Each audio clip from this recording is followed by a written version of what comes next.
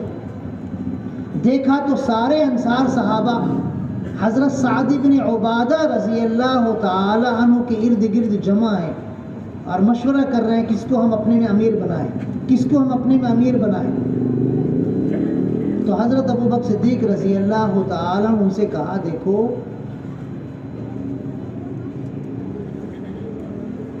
تم میں ایک الگ امیر اور مہاجرین میں ایک الگ امیر. حضور نے کبھی اس طرح امت کو ٹکڑے ٹکڑے ہونے دیا نہیں. امت کو ایک رکھنا ہے, ایک ہی امیر رہے گا. تو انصار صحابہ نہیں نہیں بالکل نہیں, ہم میں ایک الگ امیر رہے گا, تم میں ایک الگ امیر رہے گا. حضرت ابوبکر صدیق رضی اللہ عنہ نے کہا کہ دیکھو یہ ہیں حضرت عمر, یہ ہیں حضرت ابو عبیدہ. دو صحابی تھے بڑے بڑے صحابہ, حضرت عمر اور حضرت ابو عبیدہ ابن الجراح رضی اللہ. حضرت ابوبکر صدیق رضی اللہ تعالیٰ نے کہا کہ دیکھو یہ دونوں ہیں, ان دونوں میں سے کسی کے ہاتھ پر تم بیعت کر لو اور ان کو امیر طے کر دو. میں نے حضور اکرم صلی اللہ علیہ وسلم کی زبان مبارک سے ارشاد سنا ہے الائمۃ من قریش, امام قریش خاندان میں سے ہوگا.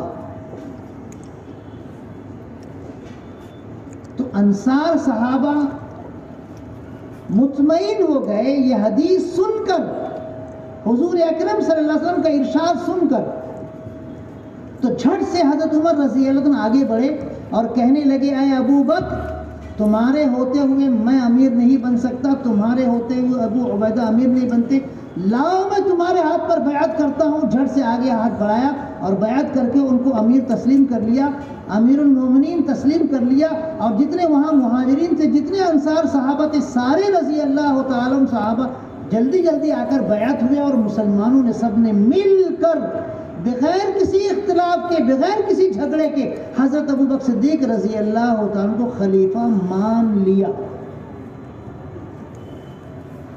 یہ ہے مین مسئلہ, بنیادی مسئلہ.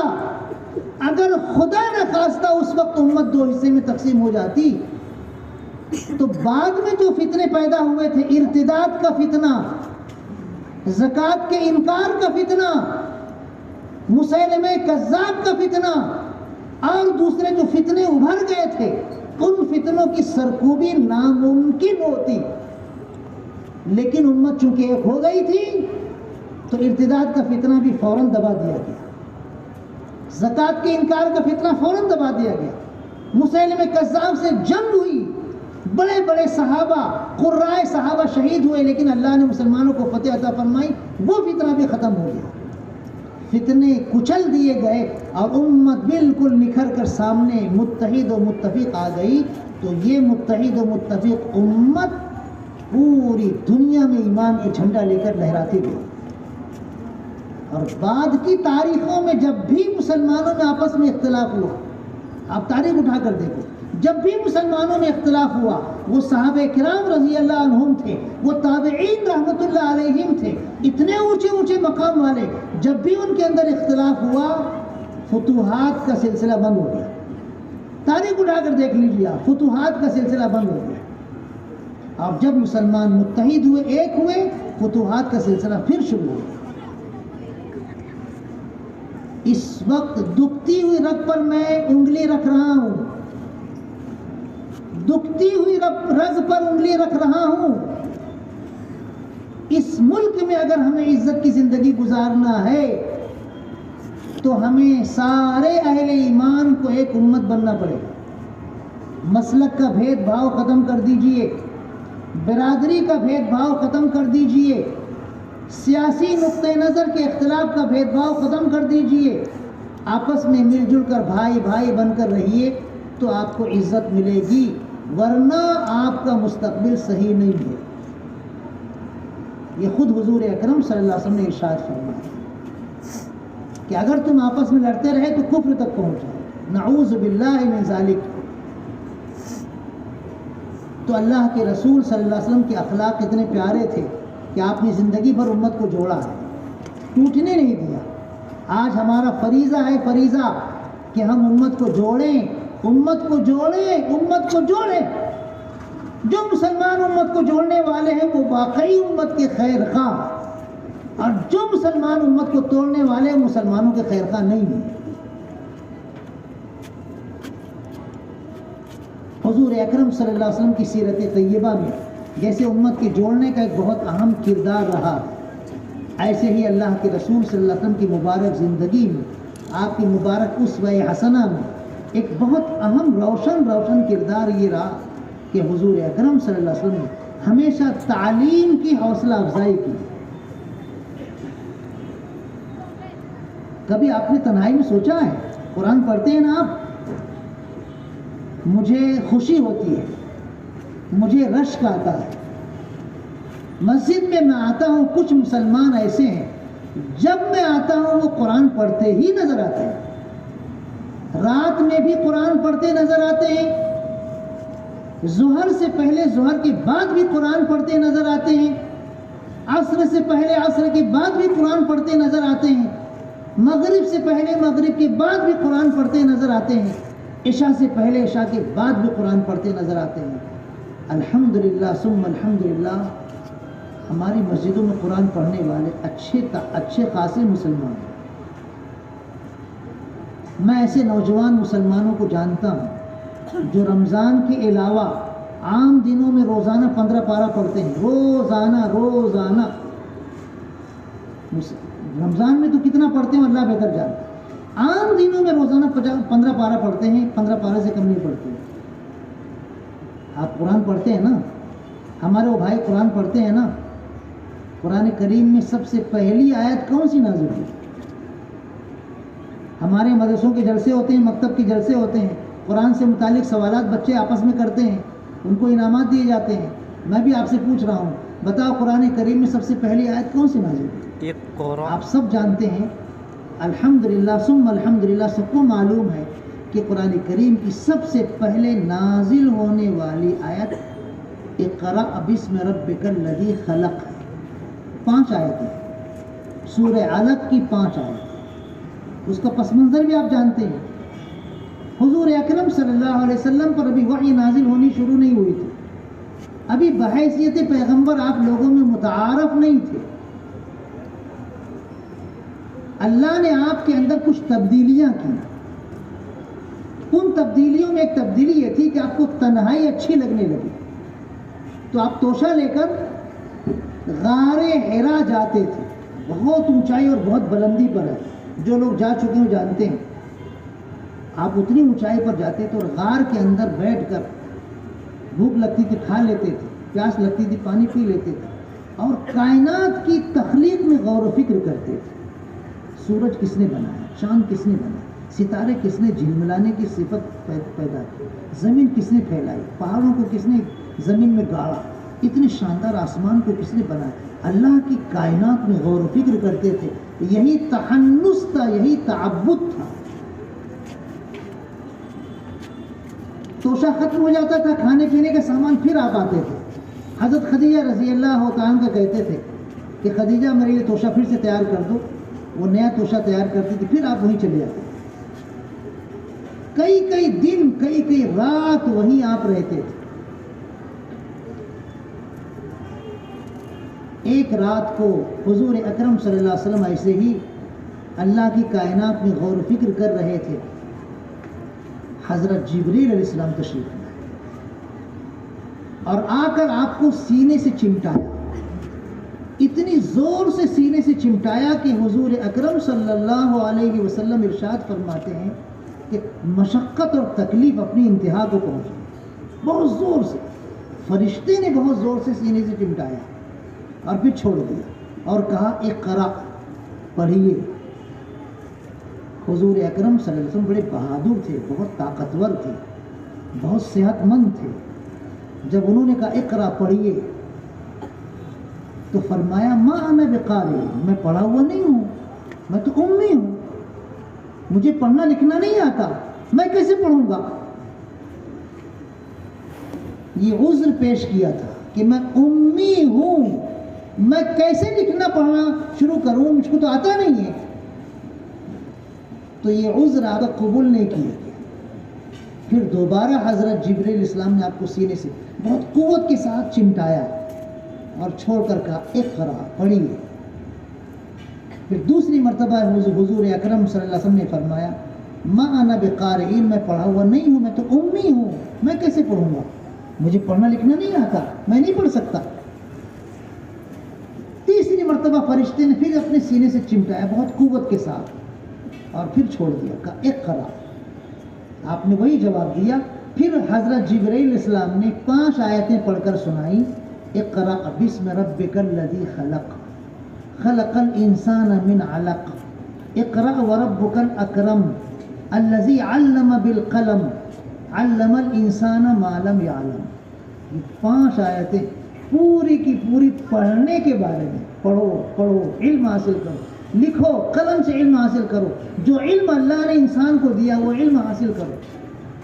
5 آیتوں میں علم، علم، پڑھنا پڑھنا، لکھنا لکھنا، یہی ہے، صرف ایک آیت نہیں، 5 آیتیں۔ اقرا بسم ربک الذی خلق، پڑھیے اپنے اس پروردگار کے نام سے جس نے پیدا کیا، خلق الانسان من علق، جس نے انسان کو جمے ہوئے خون سے پیدا کیا۔ اقرا، پڑھیے، وربک الاکرم، آپ کا پروردگار بڑی عزتوں والا ہے، الذی علم بالقلم، جس نے انسان کو قلم کے ذریعے علم دیا، علم الانسان ما لم یعلم، انسان جو نہیں جانتا تھا اللہ نے اس کو وہ علم دیا۔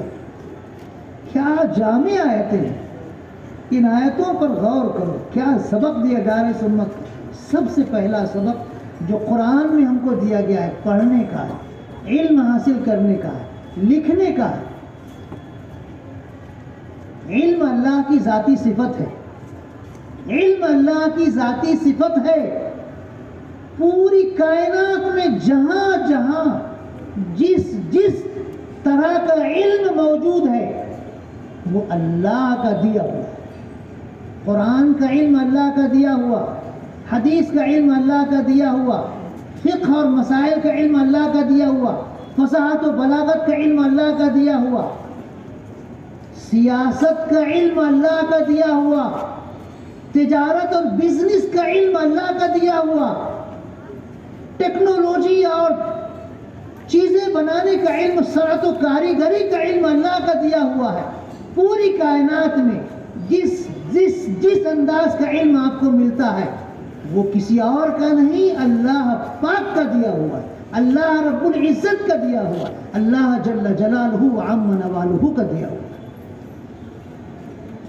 سائنس جو اللہ نے عطا فرمایا ہے یہ آپ کے سائنسدانوں کی ایجاد نہیں ہے، یہ اللہ کی دی ہوئی نعمت ہے۔ ٹیکنالوجی کا علم یہ ہمارے صنعت کاروں کا علم نہیں ہے، یہ اللہ نے عطا فرمایا ہے۔ پوری کائنات میں جہاں جہاں جس انداز کا علم ہے وہ اللہ کا دیا ہوا۔ اللہ پاک فرما رہا ہے اقرا بسم ربک الذی خلق، رب کا لفظ اللہ نے استعمال کیا، رب، پڑھو اپنے اس رب کے نام سے جس نے پیدا کیا۔ رب کہتے ہیں پالنہار کو، پالنے والے کو، پروردگار کو۔ اللہ پاک کے لفظ کے، اللہ پاک کا لفظ یہاں پر استعمال کیا جا سکتا ہے، اقرا بسم اللہ کہا جا سکتا ہے، پڑھیے اللہ کے نام سے، لیکن بسم اللہ نہیں کہا گیا، اقرا بسم ربکا کہا گیا۔ اس کا مطلب یہ کہ اللہ کی پروردگاری، اللہ کی ربوبیت اور اللہ کی خلاقیت کے لیے جتنے علوم آپ کو کائنات میں ملتے ہیں وہ سب اللہ کے دیے، سب پڑھو، سب پڑھو۔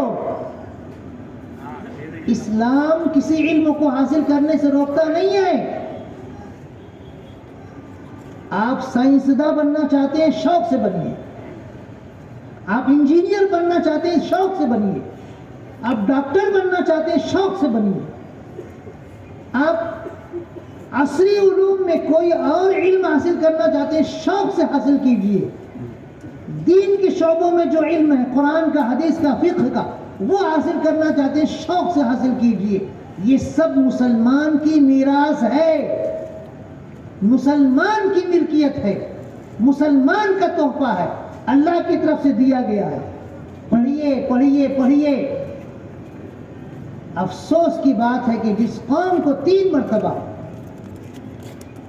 یہ پیغام دیا گیا اس کے محبوب پیغمبر صلی اللہ علیہ وسلم کے ذریعے، پڑھیے پڑھیے پڑھیے، وہ قوم آج پوری دنیا کی قوموں میں پڑھنے کے میدان میں پیچھے ہے۔ تھوڑی سی بیداری ضرور نظر آ رہی ہے مسلم طلبہ اور طالبات میں، جس کی وجہ سے امید پیدا ہوئی ہے کہ یہ امت تعلیم کے میدان میں آگے بڑھے گی، لیکن جتنی ہم کو تعلیم میں پیش رفت کرنی تھی اتنی پیش رفت ابھی ہماری جانب سے ہوئی نہیں۔ ایک زمانہ تھا پورا یورپ اندھیرے میں تھا، کوئی علم کی روشنی نہیں تھی، اور اسلامی ممالک، اسلامی شہروں میں علم ہی علم تھا، سائنس کا علم، ٹیکنالوجی کا علم، انجینئرنگ کا علم، ڈاکٹری کا علم، جتنے علوم ہو سکتے ہیں قرآن حدیث اور دینی علوم کے ساتھ ساتھ وہ اسلامی ممالک میں تھے، یورپ میں نہیں تھا، یورپ میں نہیں تھا۔ آج معاملہ برعکس ہو گیا، یورپ میں علم ہی علم ہے اور ہمارے مسلم ممالک میں علم نہیں۔ ہم لوگ علم میں بہت پیچھے ہیں۔ حضور اکرم صلی اللہ علیہ وسلم نے ارشاد فرمایا ہے، انما بعثت معلما، مجھے معلم بنا کر ہی بھیجا گیا ہے۔ لفظ انما عربی زبان میں تاکید کے لیے آتا ہے، جو آخری میں جملے میں جو لفظ آتا ہے اس میں تاکید ہوتی ہے۔ اس جملے میں حضور اکرم صلی اللہ علیہ وسلم نے ارشاد فرمایا، انما بعثت معلما، او کما قال علیہ الصلوۃ والسلام، مجھے معلم ہی بنا کر بھیجا گیا۔ حضور اکرم صلی اللہ علیہ وسلم معلم ہیں، تعلیم دینے والے ہیں۔ آپ امی ہیں لیکن اللہ نے آپ کو اولین و آخرین کا علم دیا اور آپ کو معلم بنا کر بھیجا ہے۔ ہم کو چاہیے کہ ہم علم حاصل کریں۔ اگر ہم علم نہیں حاصل کر رہے ہیں، صرف جھنڈا لہرا رہے ہیں، صرف جلوس نکال رہے ہیں، صرف ڈی جے بجا رہے ہیں، یہ حضور اکرم صلی اللہ علیہ وسلم کی سنت پر عمل نہیں ہے، یہ حضور اکرم صلی اللہ علیہ وسلم کے اسوہ حسنہ کو قبول کرنا نہیں ہے، یہ حضور اکرم صلی اللہ علیہ وسلم سے اپنا تعلق مکمل طور پر ظاہر کرنا نہیں ہے۔ علم حاصل کیے بغیر ہم عاشق رسول نہیں ہو سکتے۔ ہم کو چاہیے کہ علم کے میدان میں آگے بڑھیں۔ ہم اپنے بچوں کو دیکھتے ہیں ضائع ہو رہے ہیں، ضائع۔ ہم اپنے نوجوانوں کو دیکھتے ہیں ضائع ہو رہے ہیں۔ ہمارا نوجوان ضائع ہو رہا ہے، ہمارے بچے ضائع ہو رہے ہیں۔ ارے ان بچوں کو پڑھاؤ، اپنے گھر کی چہار دیواری میں پڑھاؤ، مدرسوں اور مکتب میں پڑھاؤ، ہماری اسکولوں میں پڑھاؤ، پڑھنے کی جتنی دانشگاہیں، درسگاہیں، سب میں اپنے بچوں کو تعلیم دو۔ ایک وقت بھوکے رہو، ایک وقت فاقہ کرو، لیکن بچوں کی تعلیم کا پورا انتظام کرو۔ مسلمانوں کو ہوش کے ناخن لینا چاہیے۔ جس پیغمبر صلی اللہ علیہ وسلم نے غزوہ بدر کے موقع پر کافر قیدیوں کو فدیہ لے کر چھوڑا تھا، مال لے کر چھوڑا تھا، ان کافر قیدیوں میں جن کو لکھنا پڑھنا آتا تھا، حضور اکرم صلی اللہ علیہ وسلم نے ان کافر قیدیوں سے کہا کہ تم مسلمان بچوں کو پڑھاؤ لکھاؤ، ہم تم سے پیسے نہیں لیں گے، ویسے ہی تم کو چھوڑ دیں گے۔ حضور اکرم صلی اللہ علیہ وسلم کو امت کی بچوں کی تعلیم کی اتنی فکر تھی۔ حضور اکرم صلی اللہ علیہ وسلم مسجد نبوی میں تشریف لائے، ایک حلقے میں دعا مانگی جا رہی تھی، اللہ کا ذکر ہو رہا تھا، آپ دیکھ کر خوش ہوئے۔ دوسرے حلقے میں علم سکھایا جا رہا تھا، علم حاصل کیا جا رہا تھا۔ حضور اکرم صلی اللہ علیہ وسلم اس کو دیکھ کر بھی خوش ہوئے. دونوں حلقوں کی آپ نے تعریف کی کہ یہ بھی خیر پر بھلائی پر ہیں، یہ بھی خیر پر بھلائی پر ہیں، لیکن آپ علم سیکھنے اور سکھانے والے حلقے میں بیٹھے، وہاں تشریف فرما ہوئے اور فرمایا انما بعثت معلما او کما قال، مجھے معلم ہی بنا کر بھیجا گیا. اللہ کے رسول صلی اللہ علیہ وسلم سے محبت کا اظہار صحیح طریقے سے اگر ہو سکتا ہے تو تعلیم کے میدان میں آگے بڑھو تو حضور اکرم صلی اللہ علیہ وسلم کی محبت کا صحیح اظہار ہوگا. دینی تعلیم بھی حاصل کرو، دنیاوی تعلیم بھی حاصل کرو. ایسا نہیں کہ صرف دنیاوی تعلیم حاصل کرو اور دینی تعلیم بالکل نہ حاصل کرو. نہیں نہیں نہیں نہیں نہیں. اپنے بچوں کو ڈاکٹر بناؤ، انجینئر بناؤ، سائنسداں بناؤ، بزنس مین بناؤ تو حافظ بھی بناؤ، قاری بھی بناؤ، عالم بھی بناؤ. قرآن ناظرہ خوب اچھی طرح پڑھنا سکھاؤ، ان کو دین کے فرائض و نوافل بتاؤ، حلال و حرام کی تمیز بتاؤ، زندگی گزارنے کا حضور اکرم صلی اللہ علیہ وسلم کا جو طریقہ ہے وہ بتاؤ، اسلامی تہذیب و تمدن بتاؤ. لڑکوں کو بھی لڑکیوں کو بھی. یہ صحیح کام کرنے کی چیز ہے اور پوری عمر کام کرنے کی ہے. صرف 12 ربیع الاول کے موقع پر نہیں، صرف ربیع الاول کے مہینے میں نہیں، پوری عمر یہ کام کرنے کی چیز ہے. علم، بچوں کو تعلیم کا زیور دو. بہت سے غریب گھرانوں میں بچے بہت قسم و پرسی سے علم حاصل کرتے ہیں اور اللہ انہیں اتنی اونچی مرتبت عطا فرماتا ہے کہ لوگ رشک کرتے ہیں. ابھی ایک علاقے کے ایک نوجوان کے بارے میں، مسلم نوجوان کے بارے میں ابھی آیا تھا. آپ نے دیکھا ہوگا کہ وہ ٹھیلے پر بریانی بیچتا تھا، گاڑی پر بریانی بنا بنا کر بیچتا تھا، لیکن وہ علم حاصل کرنے کا خواہش مند تھا، تڑپ تھی.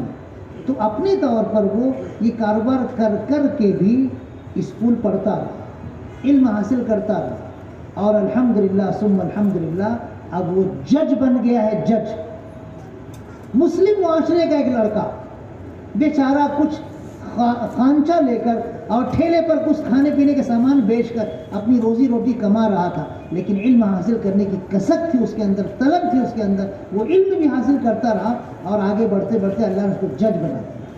وکیل نہیں، جج، بیرسٹر بن گیا. الحمدللہ ثم الحمدللہ. ایسی بہت ساری مثالیں آپ کو ملے گی مسلم معاشرے کی. یہ چند مثالیں ہیں. پورا مسلم معاشرہ ایسا ہونا چاہیے کہ ہم غریب ہوں تو، مالدار ہوں تو، دیہات میں رہنے والے ہوں تو، شہر میں رہنے والے ہوں تو، کسی بھی برادری کے ہوں، جھونپڑی میں رہنے والے ہوں، اعلیٰ ترین کوٹھی میں رہنے والے ہوں، ہمارا بچہ تعلیم یافتہ ہونا چاہیے، تعلیم کے زیور سے آراستہ ہونا چاہیے. آپ اپنے بچے سے ملازمت نہیں کروانا چاہتے ہو اسکول کی، کالج کی، بزنس میں اس کو لانا چاہتے ہیں تو بزنس میں لاؤ.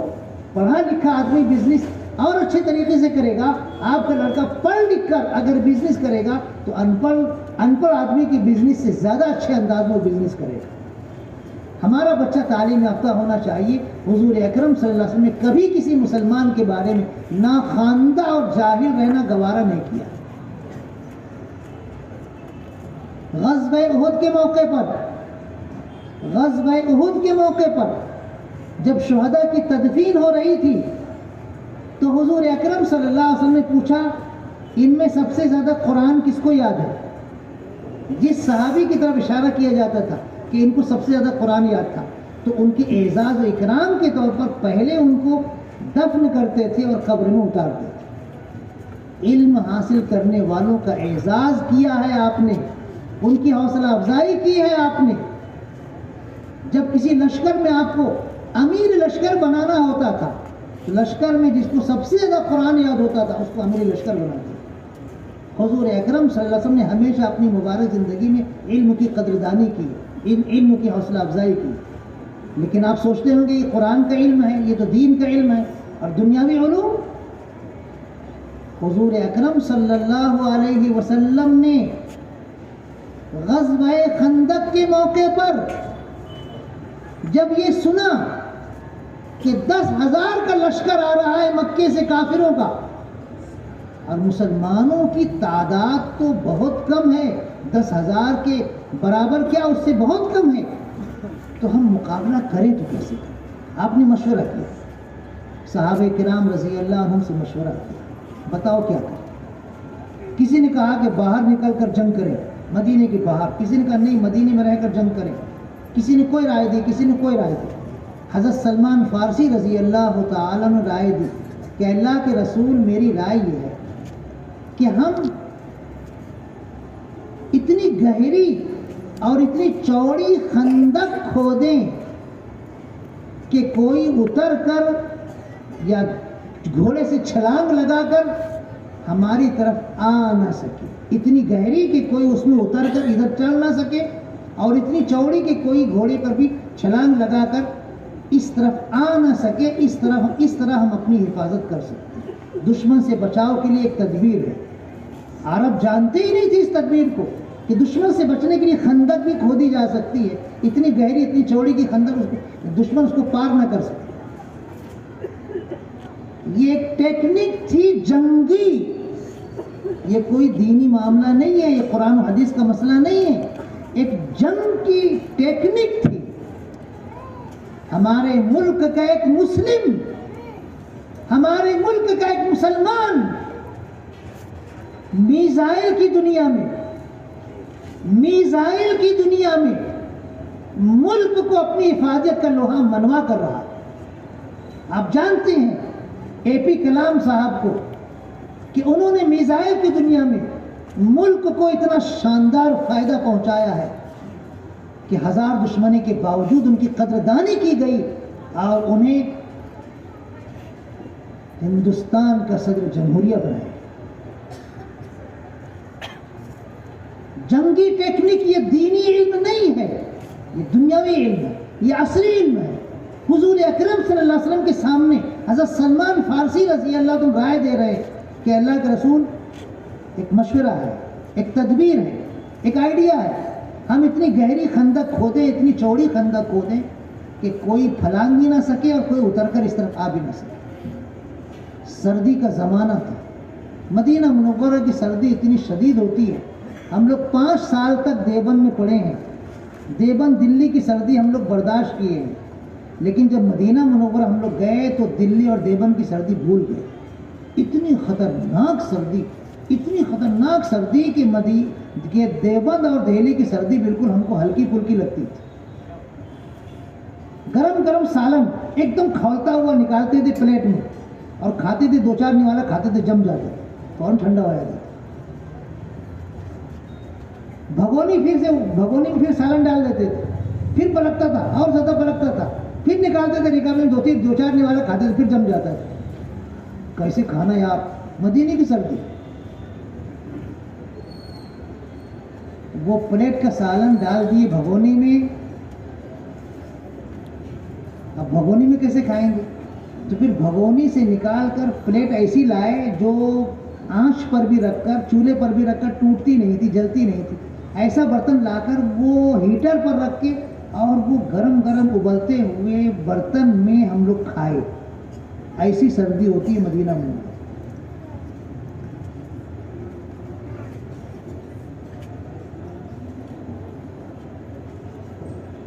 اس سردی میں حضور اکرم صلی اللہ علیہ وسلم نے اس جنگی ٹیکنک پر عمل کرنے کا حکم دیا، چلو خندق کھودو۔ صحابہ کرام رضی اللہ عنہ خندق کھود رہے، سردی بہت شدید ہے، کھانے کے لیے کچھ نہیں، پینے کے لیے کچھ نہیں۔ کمر سیدھی کرنے کے لیے صحابہ کرام رضی اللہ عنہ نے ایک ایک پتھر یہاں پر شکم پر باندھ لیا تھا تاکہ کمر سیدھی رہے، بالکل جھک نہ جائے۔ ایک جگہ خندق ایسی جگہ پر آ گئی کہ کدال مارتے مارتے سارے صحابہ تھک گئے، پتھر کی چٹان تھی، ٹوٹنے کا نام ہی نہیں لے رہی تھی۔ حضور اکرم صلی اللہ علیہ وسلم تشریف لائے، آپ کو بتایا کہ آپ تشریف لائے، اپنے دست مبارک میں آپ نے کدال لیا، تیشہ لیا، اور اللہ کا نام لے کر جب آپ نے مارا ہے پتھر کی چٹان پر تو پتھر کی چٹان ریزہ ریزہ ہوتی ہے۔ اس وقت سارے صحابہ رضی اللہ عنہ نے دیکھا کہ ہم نے اپنی کمر سیدھی کرنے کے لیے بھوک کی حالت میں ایک ایک پتھر شکم پر باندھ رکھے ہیں، اور اللہ کے رسول صلی اللہ علیہ وسلم کے شکم مبارک پر 2 پتھر بندھے ہوئے۔ اتنی بھوک آپ نے برداشت کی، اتنی سردی آپ نے برداشت کی، ایک جنگی نئی ٹیکنک پر عمل کرنے کے لیے، اس سے بڑھ کر حوصلہ افزائی کیا ہو سکتی ہے؟ عصری تعلیم کی حوصلہ افزائی اس سے بڑھ کر کیا ہو سکتی ہے؟ اللہ کے رسول صلی اللہ علیہ وسلم نے سلمان فارسی رضی اللہ عنہ کی اس جنگی ٹیکنک کی رائے کو قبول کر کے، اس عصری تعلیم کی ایک شق کو، ایک شعبے کو قبول کر کے آپ نے اس کی حوصلہ افزائی کی، اور اللہ نے مسلمانوں کو فتح عطا فرمائی۔ 1 مہینے تک کافروں کا لشکر رہا، بہت کوشش کی، تیر مارتے رہے، لیکن وہ قابو نہیں پا سکے۔ آخر کار اللہ کی مدد آئی اور بہت تیز ہوا چلی، ان کے خیمے اکھڑ گئے، ان کے دیگیں بہ گئی اور لڑک گئی، ان کے جانور رسی توڑا توڑا کر بھاگ گئے، ان کی آنکھوں میں کنکر گھس گئے، ان کی آنکھوں میں دھول اڑ گئی، اور وہ جدھر سینگ سمائے ادھر بھاگ گئے، اور صبح نکلی تو پورا میدان صاف تھا۔ یہ ہے جنگی ٹیکنک۔ ہمارے بچے عصری تعلیم کے اس شعبے میں بھی آگے بڑھنا چاہیے۔ آپ جانتے ہیں اسرائیل کو، جس نے فلسطین اور غزہ پر بمباری کی ہے، مسجدوں پر بمباری کی ہے، نہتے مسلمانوں پر بمباری کی ہے، معصوم بچوں پر بمباری کی ہے، حتیٰ کہ ان کے کلیسا اور ان کے مذہبی ٹھکانوں پر بھی بمباری کی ہے، اب جانوروں پر بھی بمباری کر رہا ہے۔ جانتے ہو اس ظالم اسرائیل کو انہوں نے فوجی طاقت اتنی زیادہ اپنا لی ہے کہ ہمارے اندر اس کا مقابلہ کرنے کی طاقت نہیں۔ کاش 50 سے زائد اسلامی ممالک طاقت و قوت میں اتنے ہوتے کہ اسرائیل کا جواب دیتے، لیکن افسوس ہوتا ہے اتنے سارے اسلامی ممالک کچھ نہیں کر پا رہے۔ اس فیلڈ میں، اس میدان میں، علم کے شعبے میں ہم آگے نہیں بڑھ سکتے۔ اسرائیل کا بچہ ہتھیار چلانا جانتا ہے، اسرائیل کا بچہ ہتھیار بنانا جانتا ہے، اور ہم محلوں میں دیکھو ایک سے ایک کھانا ون، ایک سے ایک کھانے کی ڈش، ایک سے ایک عیاشی کے مراکز۔ ہمارا نوجوان صرف کھانے پینے اور عائش کرنے ہی میں اپنی پوری زندگی تباہ و برباد کر رہا ہے۔ اپنی طاقت کو بڑھانا چاہیے تھا۔ قرآن کریم کا اللہ نے حکم دیا ہے وَأَعِدُّوا لَهُم مَّا اسْتَطَعْتُم مِّن قُوَّةٍ۔ حضور اکرم صلی اللہ علیہ وسلم نے صحابہ کرام رضی اللہ عنہم کو اس فیلڈ میں آگے بڑھایا، لیکن عصری تعلیم کا یہ شعبہ آج ہماری زندگی میں بالکل پیاسا ہے۔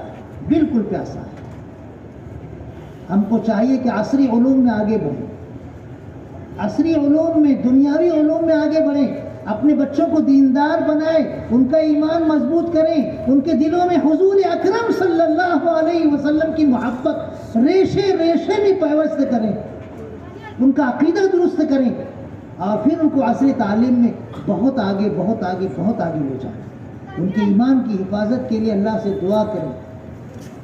اس طرح ہم کو کرنا چاہیے، اور یہ حضور اکرم صلی اللہ علیہ وسلم کی سنت ہے۔ عصری علوم کی آپ نے حوصلہ افزائی کی ہے، دینی علوم کی آپ نے حوصلہ افزائی کی ہے۔ علم کے میدان میں ہم بہت پیچھے ہیں۔ شہر میں مجھے ایک اسکول بتا دیجیے جہاں پر ہمارے جھگڑے نہ ہوں۔ اتنے کیس چل رہے ہیں اسکولوں میں کہ ایسا محسوس ہوتا ہے کہ وہ دن رات بس کیس لڑنے ہی کے فکر میں رہتے ہوں گے۔ کھانے پینے بچوں کی ضرورت کے لیے کوئی ان کو اپنے خیال اور دماغ میں شعبہ ملتا ہی نہیں ہوتا۔ اتنے کیس ہمارے اسکولوں کے، تعلیم گاہوں میں، دانش گاہوں میں ہمارے جھگڑے، مدرسوں میں ہمارے جھگڑے ہوتے ہیں، مسجدوں میں ہمارے جھگڑے ہوتے ہیں۔ ہم کو علم کے میدان میں آگے بڑھنا چاہیے اور متحد و متفق ہونا چاہیے، اخلاق میں اپنا معیار بلند کرنا چاہیے، خیر خواہی، ایک دوسرے کی ہمدردی و غمگساری اپنی زندگی میں لانا چاہیے۔ ہمارے نوجوانوں کو آگے بڑھاؤ علم کے میدان میں، ان کو ایک اور نیک بناؤ۔ اگر انہیں جھگڑا ہو رہا ہے تو سب کام چھوڑ کر ان کا جھگڑا توڑاؤ، ان کے جھگڑے کو ختم کراؤ۔ ہماری مستورات یہ بھی علم حاصل کریں۔ 30 سال کی، 40 سال کی، 50 سال کی، 60 سال کی مستور بھی اگر علم حاصل کرنا چاہے تو آسانی سے علم حاصل کر سکتے ہیں۔ بہت سارے مکاتب میں بڑی عمر کی خواتین آتی ہیں پڑھنے کے لیے، ناظرہ پڑھتی ہیں ماشاءاللہ۔ ہمارے ایک ساتھی کہنے لگے میں حیدرآباد گیا، ترکیسر کے قرأت کے سب سے بڑے حافظ، سب سے بڑے قاری، وہ کہنے لگے کہ حیدرآباد میرا جانا ہوا، حیدرآباد قاریوں کا گڑھ ہے، اچھے اچھے قاری وہاں موجود ہیں۔ تو ایک صاحب نے مجھے ایک مکتب میں لے جا کر بتایا کہ یہ لڑکیوں کا مدرسہ ہے اور پردے کے پیچھے آپ کو لڑکیوں کی تلاوت سنائی جائے گی۔ تو پردے کے پیچھے سے لڑکیوں کی تلاوت سنی، رشک آیا کہ واقعی بچیوں نے اتنی شاندار قرآن پڑھنے کی مشق کی ہے۔ تو رہبر نے کہا کہ اس مکتب کی ایک خاتون معلمہ 90 سال کی، کتنے سال کی؟ 90 سال کی، ذرا اس کی بھی قرأت سن لو۔ تو 90 سال کی خاتون مسلمان 7 جو قراءات ہیں، 7 طریقے سے جو قرآن پڑھا جاتا ہے، ان 7 طریقے سے اس 90 سال کی خاتون نے قرآن پڑھ کر سنا ہے۔ مردوں میں بھی 7 کے قاری آپ کو گینے چنے ملیں گے، گینے چنے۔ وہاں خواتین میں اتنا شاندار قرآن پڑھنے کا جذبہ ہے، عورتوں میں علم حاصل کرنے کا شوق پیدا کر، گھر کی 4 دیواری میں علم کے لیے کچھ نہ کچھ کرنے کا ایک ماحول بناؤ۔ مکتب میں، مدرسے میں ہماری بڑی عمر کی خواتین پڑھ سکتی ہیں، ہماری بچیاں پڑھ سکتی ہیں، ان کو علم کا زیور دو۔ اور اگر کالجوں میں، یونیورسٹیوں میں پڑھانا ہو تو ان کی عفت و پاک دامنی، ان کے ایمان کی حفاظت سب سے پہلے کرو۔ اگر ان کی عفت و پاک دامنی اور ایمان کی حفاظت نہیں ہو رہی ہے تو کوئی ضرورت نہیں ان کو پڑھانے کی، اپنے گھر بٹھا لو۔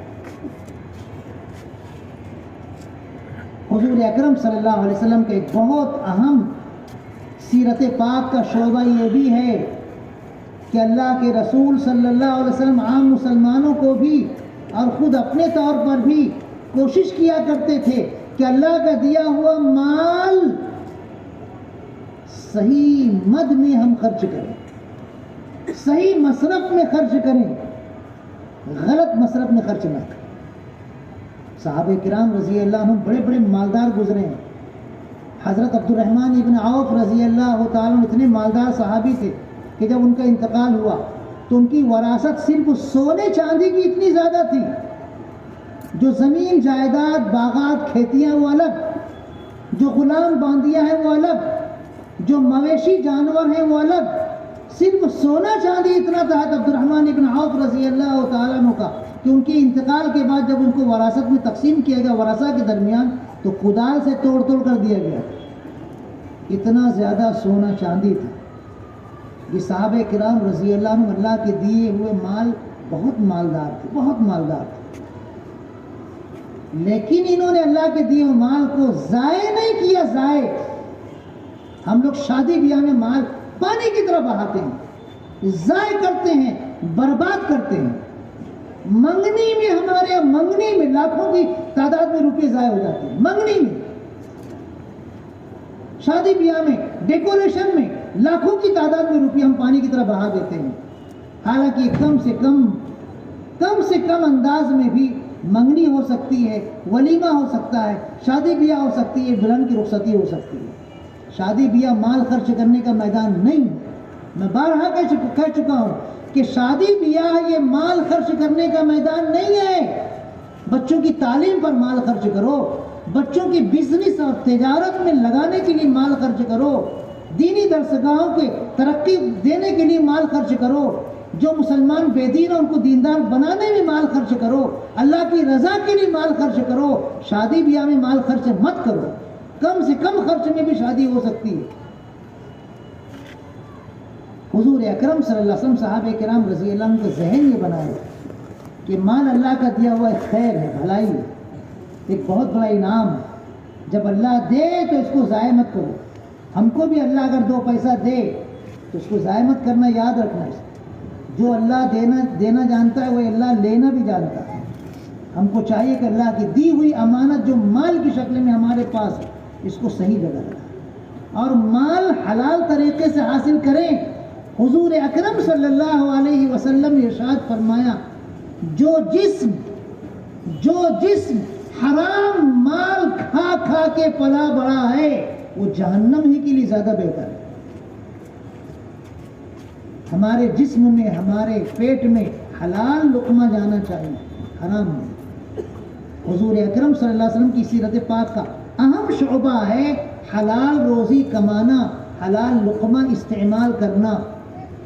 حرام طریقے سے مال اگر ہم کما رہے ہیں تو یاد رکھو یہ اگر صدقہ بھی کرو گے تو قبول نہیں ہوگا، نیکی میں بھی لگاؤ گے تو قبول نہیں ہوگا.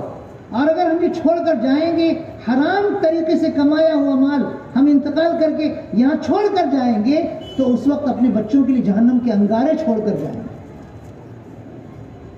آج لوگ شیئر مال مارکیٹ میں شیئر حاصل کرنے کے چکر میں دیوانے ہو گئے ہیں. کس طریقے سے شیئر حاصل کرنا حلال ہے، کس طریقے سے شیئر حاصل کرنا حرام ہے، اس کو بھی جاننے کی کوئی توفیق نہیں.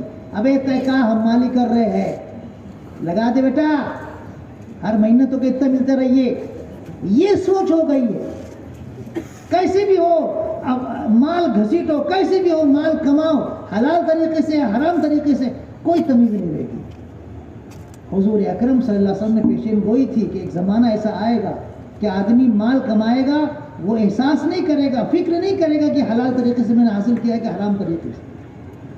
سود کی بنیاد پر ہماری عورتوں کے پاس غیر مسلم عورتیں آتی ہیں، غیر مسلم مرد آتے ہیں اور کہتے ہیں کہ آپا یہ 20,000 لے لو، یہ 40,000 لے لو، یہ 50,000 لے لو، تمہاری بچی کی شادی ہونی ہے، تمہارے بچے کو تعلیم میں پیسے لگیں گے، تم کو گھر بنانا اس میں پیسے لگیں گے، لے لو، صرف 2% دینا ہے، بس 2% بس، زیادہ نہیں ہے.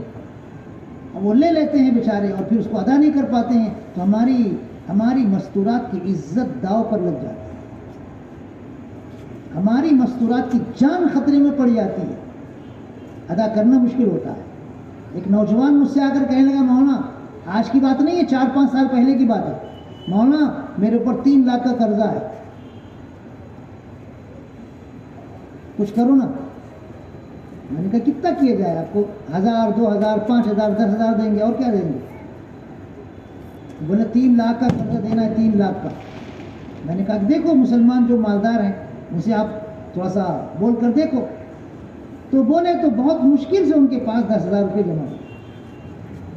مجھے آپ کہنے کہ وہاں 3 لاکھ قرضہ ادا کرنا اور 10,000 مجھ کو صرف زکوٰۃ اور صدقے میں ملا ہے، کیسے میں ادا کروں گا؟ تو میں نے اسے پوچھے 3 لاکھ تم پر قرضہ کیسے ہو گیا؟ ہاں تم بظاہر کوئی بہت زیادہ شاندار کپڑا پہننے والے، بہت کار پہ گھومنے والے بھی تو نظر نہیں آتے، وہی سائیکل کھچر چلتے رہتے، پھر تم 3 لاکھ کیسے مقروض ہو گئے؟ تو کہا مولانا میں نے قرضہ نہیں لیا، میری گھر کی عورتوں نے، وہ کچھ عورتوں کے بہکاوے میں آ کر قرضہ لینا شروع کیا اور اس کو ادا نہیں کیے، وہ سود پر سود بڑھتے 3 لاکھ. ہمارے گھروں کی چہار دیواری میں عورتیں لا علمی میں مقروض ہوتی ہیں، ادا نہیں کر پاتی. کتنے ایسے مسلمان میں آپ کو بتا دوں جو قرض کے بوجھ تلے دبے ہوئے ہیں اور سود کی بنیاد پر قرض لیے. قرآن کریم میں سود کے بارے میں حضور اکرم صلی اللہ علیہ وسلم نے وارننگ دی تھی، اور قرآن کریم میں بھی اللہ پاک نے ارشاد فرمایا کہ اگر سودی کاروبار بند نہیں کرو گے تو اللہ اس کے رسول کی جانب سے تمہارے خلاف اعلان جنگ. قرآن کریم میں اللہ پاک نے ارشاد فرمایا کہ سود کا مال بڑھتا ہوا نظر آتا ہے لیکن انجام اس کا تباہی ہے. حضور اکرم صلی اللہ علیہ وسلم نے جس سود کی آیت حرمت کی نازل ہوئی، آپ نے فرمایا اللہ نے سود کو حرام قرار دے دیا. ہمارے خاندان میں میرے چچا حضرت عباس رضی اللہ عنہ بزنس مین ہے، بہت بڑا ان کا کاروبار ہے، وہ لوگوں کو قرض دیتے رہے ہیں سود کی بنیاد پر.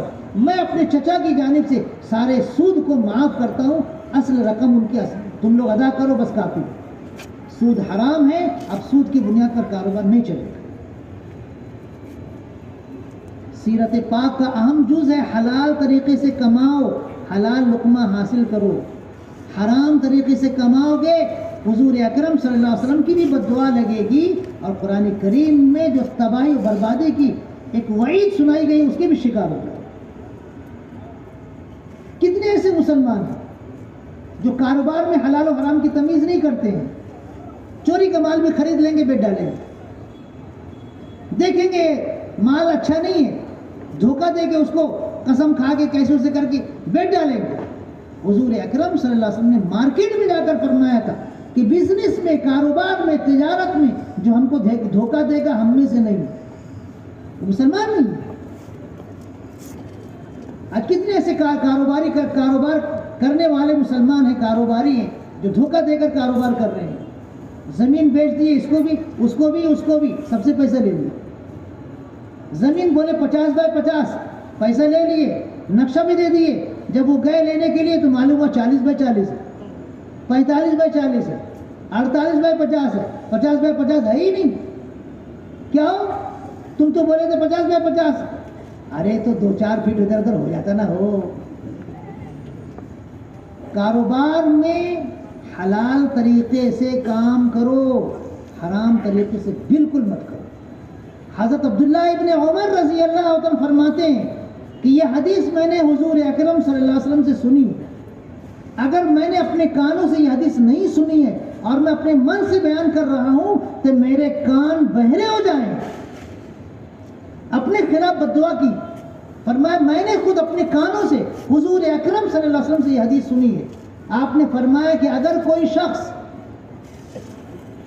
نماز پڑھ رہا ہے 10 درہم کے کپڑے کو پہن کر، 10 درہم کا کپڑا ہے، اس میں 9 درہم حلال کے ہیں، 1 درہم حرام کا ہے، تو آپ نے فرمایا کہ یہ 9 درہم کے حلال پیسے والا کپڑا صرف 1 درہم کے حرام پیسے والا کپڑا پہن کر نماز پڑھے گا تو نماز قبول نہیں ہوگی۔ حرام طریقے سے مال مت کماؤ، حلال طریقے سے کماؤ۔ حرام لقمہ اپنے پیٹ میں، اپنے بچے کو پیٹ میں مت داخل کرو، حلال طریقہ اپنے پیٹ میں، اپنے بچوں کے پیٹ میں داخل کرو۔ یہ بھی حضور اکرم صلی اللہ علیہ وسلم کی سنت ہے، یہ بھی حضور اکرم صلی اللہ علیہ وسلم کا اسوہ حسنہ ہے۔ آپ مسجد نبی میں تشریف فرما ہے، زکوٰۃ اور صدقے کا ڈھیر لگا ہوا ہے، کھجوروں کا، سارے مسلمان بیٹھے ہوئے مجلس ہے، آپ کے محبوب نواسے حضرت حسن رضی اللہ عنہ کھیلتے کھیلتے آتے ہیں، بچے ہیں، معصوم بچے ہیں، دیکھتے ہیں کھجور ہے، ایک کھجور اٹھا کر منہ میں ڈال دیتے ہیں۔ بچوں کا تو مزاج ہی ہوتا ہے کھانے پینے کی چیزوں پر جھپٹا مارتے ہیں اور منہ میں ڈال دیتے ہیں۔ حضور اکرم صلی اللہ علیہ وسلم نے دیکھا میرا نواسا، میرا محبوب نواسا، میری آنکھوں کا تارا نواسا، میرے لیے گلاب کے پھول کی طرح خوشبودار نواسا زکوٰۃ کا مال، صدقے کا مال کھا رہا ہے، اللہ نے ہمارے لیے حرام قرار دیا اور کھا رہا ہے۔ آگے بڑھے آپ، اس بچے کو بچہ سمجھ کر آپ نے طرح نہیں دی، چھوڑ نہیں دیا، آگے بڑھے، اس بچے کے منہ میں ہاتھ ڈال کر وہ زکوٰۃ اور صدقے کی کھجور باہر نکالی، اس کو کھانے نہیں دیا، اور فرمایا منّے یہ صدقے اور زکوٰۃ کا مال غریبوں کے لیے حلال ہے، اللہ نے ہمارے لیے حرام قرار دیا ہے، ہم اس کو نہیں کھا سکتے۔ یہ سنت رسول ہے، یہ حضور اکرم صلی اللہ علیہ وسلم کا اسوہ حسنہ۔ کتنے ایسے مسلمان ہیں کہ حرام طریقے سے پوری زندگی مال کماتے رہتے ہیں، ان کے بچے حرام طریقے سے زندگی بھر مال کماتے رہتے ہیں، اور 12 ربیع الاول کے آس پاس خوب شان بان سے وہ عاشق رسول ہونے کا دعویٰ کرتے ہیں۔ عشق رسول ہمارا بہت قیمتی سرمایہ ہے، محبت رسول ہماری بہت قیمتی پونجی ہے، اس کو سنبھال کے رکھیے گا، اس کو سنبھال کے رکھیے گا۔ قبر میں ہم سے جو سوالات ہوں گے، من رب کا، تیرا رب کون ہے؟ من نبیوں کا، تیرے نبی اور رسول کون ہے؟ ما دین کا، تیرا دین کیا ہے؟ اس میں ایک سوال ہوگا، حضور اکرم صلی اللہ علیہ وسلم کو دکھایا جائے گا، حضور اکرم صلی اللہ علیہ وسلم کو دکھایا جائے گا اور پوچھا جائے گا یہ کون ہے؟ اگر واقعی عاشق رسول ہیں، اگر واقعی ایمان والے ہیں تو کہہ دیں گے یہ اللہ کے سچے رسول ہیں، یہ ہمارے پاس سچا دین لے کر اللہ کا لائے ہیں، ہم نے اسے قبول کیا ہے، یہ حضرت محمد صلی اللہ علیہ وسلم۔ اور اگر عشق رسول نہیں ہے، محبت رسول نہیں ہے، حضور اکرم صلی اللہ علیہ وسلم کی تعلیمات نہیں ہے، ایمان نہیں ہے، تو جواب نہیں دے سکیں گے، ہائے ہائے کہتے رہ جائیں گے، لا ادری لا ادری کہتے رہ جائیں گے، ہمیں نہیں معلوم، ہمیں نہیں معلوم۔ نعوذ باللہ من ذالک۔ عشق رسول یقیناً بہت قیمتی سرمایہ ہے، لیکن عشق رسول کی قدر کرنی چاہیے، اللہ کے رسول صلی اللہ علیہ وسلم کی اطاعت ضروری ہے۔ میں نے 2 حدیثیں پڑھی ہیں، ایک حدیث میں اللہ کے رسول صلی اللہ علیہ وسلم نے ارشاد فرمایا تم میں سے کسی کا ایمان کامل نہیں ہوگا اس وقت تک جب تک کہ میں اس کی نگاہوں میں اس کے ماں باپ سے، اس کے بال بچوں سے، اس کے اپنی ذات سے، تمام انسانوں سے زیادہ محبوب ہوں۔ یہ محبت ہمارے لیے سرمایہ ہے۔ اور پھر دوسری حدیث میں نے آپ کے سامنے پیش کی ہے، حضور اکرم صلی اللہ علیہ وسلم ارشاد فرماتے ہیں تم میں سے کسی کا ایمان کامل نہیں ہوگا اس وقت تک جب تک تمہاری خواہشات، تمہارے سوچنے سمجھنے کا انداز اس دین کے تابع نہ ہو جائے جو دین میں لا کر تمہارے سامنے پیش کیا۔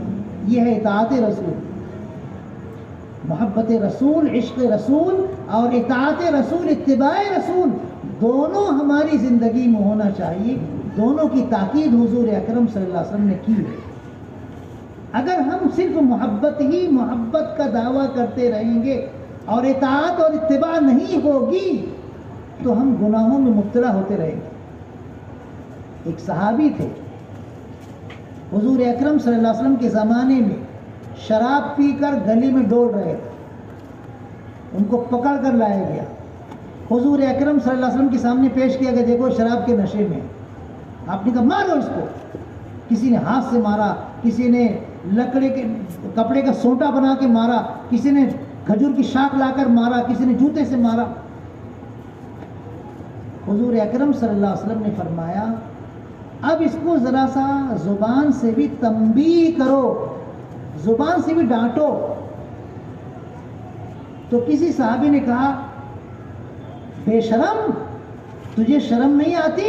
حضور اکرم صلی اللہ علیہ وسلم کے ہوتے ہوئے تو شراب پیتا ہے، اور یہ پہلی مرتبہ نہیں ہے، اس سے پہلے بھی تجھ کو لایا گیا اور مارا گیا ہے، ابھی تک تو شراب چھوڑا نہیں۔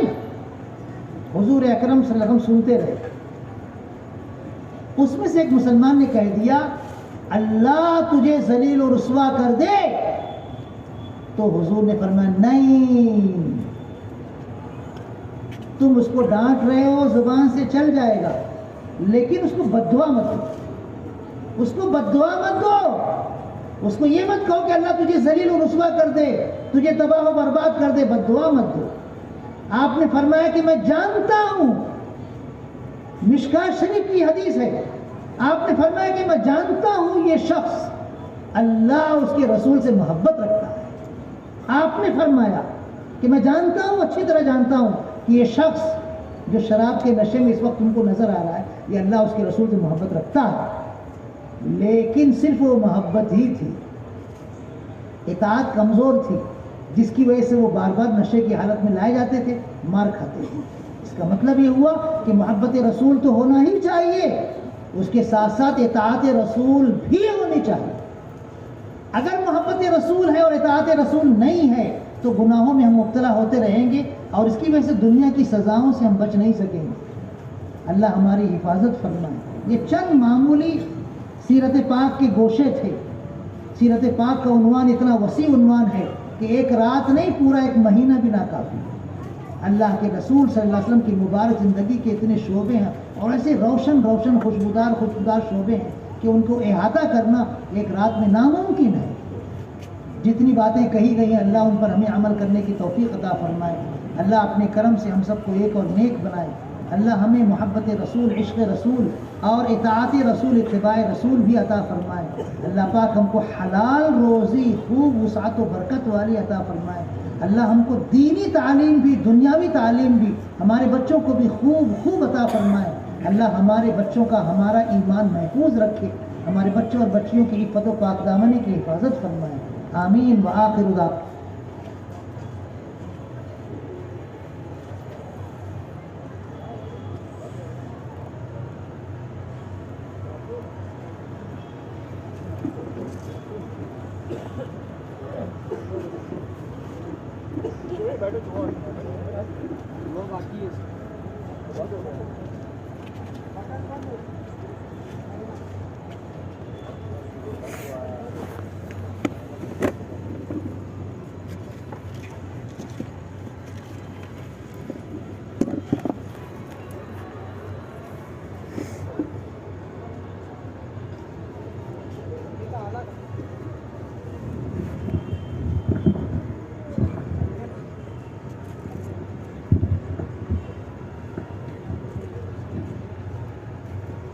اللہ پاک حضرت مولانا کی ان قیمتی ملفوظات سے جو حضرت مولانا نے یہاں پر